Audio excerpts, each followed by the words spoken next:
So everybody remembers COVID and the masks, right? Okay, the masks. How the mask went from this to then not just healthcare workers wearing them at work, but everybody wearing the mask, right? And then it went to 2 masks. Okay, so there was more of a reason behind doing that, because of course this with the mask also then went to, the face shields, which for healthcare workers made sense, but everybody saw people in their cars with all of that on, okay?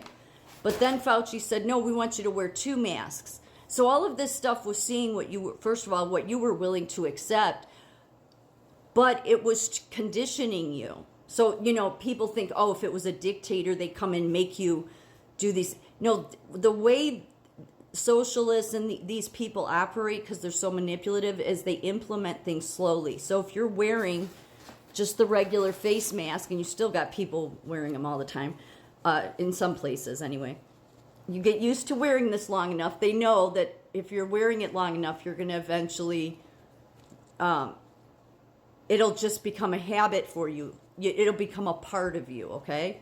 And then 2 masks, even more of a part of you. But where they were going to take that was then from the mask to then this. It would.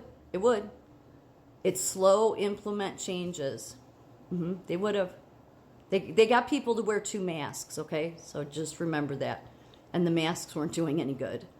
The most that was doing any good was maybe an N95, but not the regular surgical mask. And this would go to this.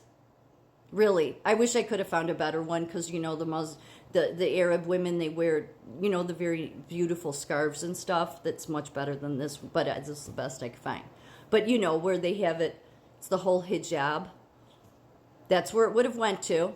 Okay, so starting with the surgical mask, then the head covering, then this, and then it would have gone to wearing the entire burqa. This is a burqa. In Afghanistan, the Islam, this is what they do. If the women are walking down, they're usually blue in Afghanistan, blue, but here where the eyes are, it's usually a mesh. They can hardly see through it. So this is actually, a better one because you can see through it. Theirs in Afghanistan is this mesh that's very thick. It's hard to see through. And it's from their head to below their ankles. If they're walking down the street and their ankles are showing in Afghanistan, they will whip them right on the street because they're showing skin. That is how Islam is. Now, in some countries, like in Iran, it's a little bit better. And this is okay. And women can decide. But that's ultimately, this is what this was all about.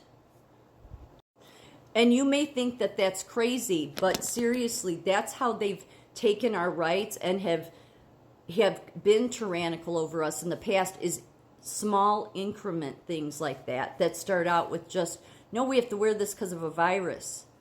But they know you'll get used to it.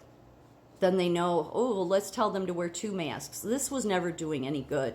I mean, literally, in the cold, you'll see your breath coming through here in the cold.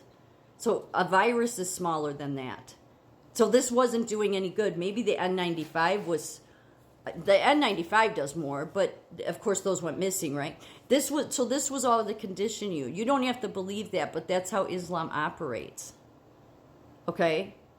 You don't get a choice. You will wear this. Women don't have rights in Islam. They like to say they do because they'll lie. They literally will lie. And so the reason that it concerned me with all this Hinduism that's in the cabinet is because look at what happened with Barack Obama. I mean, he wasn't Hinduism, but he took his oath on the Quran. And the Muslim Brotherhood is all over. They're controlling our media. They're controlling social media. All the money they get from USAID. And I did a video already earlier showing how Barack Obama said to a group of people, or a bunch of different Muslim brotherhoods in Cairo, Egypt, that he was going to make sure that they had everything they needed from our government so that they could carry out their work. Yeah. And he took his oath on a Quran. So when I saw Tulsi and Cash take their oaths on the Hindu Bible, I thought, oh, well, that I can't imagine that'll work out well. First of all, it's tacky, I think. I just think it's tacky because if you, I've said this before, if you respect the values of our country, then you know the values started with, you don't have to take your oath on our Bible. You can practice what you want. But to do it on a different Bible, we saw how well that worked out with Barack, okay? Muslim Brotherhood got in here. Now, I think God knows, our God, the Christian God that protects America, knows that, knows what these people are doing. Okay? But I remember people were concerned that Barack was taking, because that's a fine line. And the thing is, we don't have a religious test. Because we're open to religion. My argument is that I think there should be.